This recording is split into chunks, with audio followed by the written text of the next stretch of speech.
Salut tout le monde, bienvenue dans le van tour de ce magnifique Fiat Ducato L4H2. C'est un aménagement qu'on a réalisé sur 3 mois pour notre client avec une patine artisanale sur l'ensemble du mobilier. C'est d'ailleurs le numéro 19 de l'atelier Vanout Camper. On commence par le salon avec cette table amovible Lagoon. Super pratique, on peut la déplacer dans tous les sens. Ce qui est vraiment cool avec ce salon en U, c'est qu'on a intégré des tiroirs coulissants avec un très grand volume de rangement. Mais ce qui est encore plus cool, c'est que ces tiroirs se transforment aussi en assises. On les a montés sur des charnières ultra résistantes capables de supporter jusqu'à 120 kg. Et c'est pas tout, il y a un second rangement juste à côté, un deuxième coffre qui sert également d'assise dans le salon. Grâce à tout ça, on peut rentrer à environ 5 personnes si on est fin.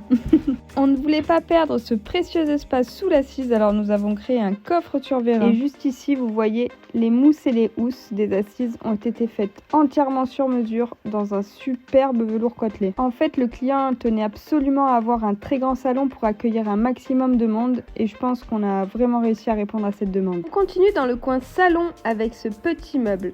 Avec Antoine, on trouvait ça vraiment pratique et on s'est dit que ça pourrait même faire mini-bar, pourquoi pas. Au-dessus, on a ajouté des petits rebords comme ça. Ça peut servir de vide-poche ou simplement pour poser de la déco. Ici, c'est la télécommande de la clim, juste derrière. Bon, ça, on en reparlera un peu plus tard quand on passera au coin couchage. Maintenant, on passe au meuble haut avec de grandes portes pleines montées sur vérin. Comme ça, pas besoin de tenir les portes quand on les ouvre. Elles restent à la place toute seule et on a un très grand volume de rangement. Juste ici, à côté du meuble haut, on retrouve le panneau de commande Victron. C'est ce qui nous permet d'avoir un œil sur toute notre consommation électrique. La consommation instantanée, l'entrée solaire, la cuve d'eau sale, la cuve d'eau propre. On peut voir tous les niveaux et même celui du gaz. C'est vraiment indispensable pour nous de proposer cette option sur chaque aménagement. Ensuite, juste en dessous, on a le bouton dimmer pour régler l'intensité de la lumière. Et puis 3 boutons pour contrôler l'alimentation générale, la pompe et puis le chauffe-eau. Juste au-dessus, notre panneau de réglage pour le chauffage gasoil autotherme. Là, c'est la capucine que nous avons volontairement laissée ajourer. En dessous, de magnifiques rideaux faits sur mesure en lin doublé pour que ça reste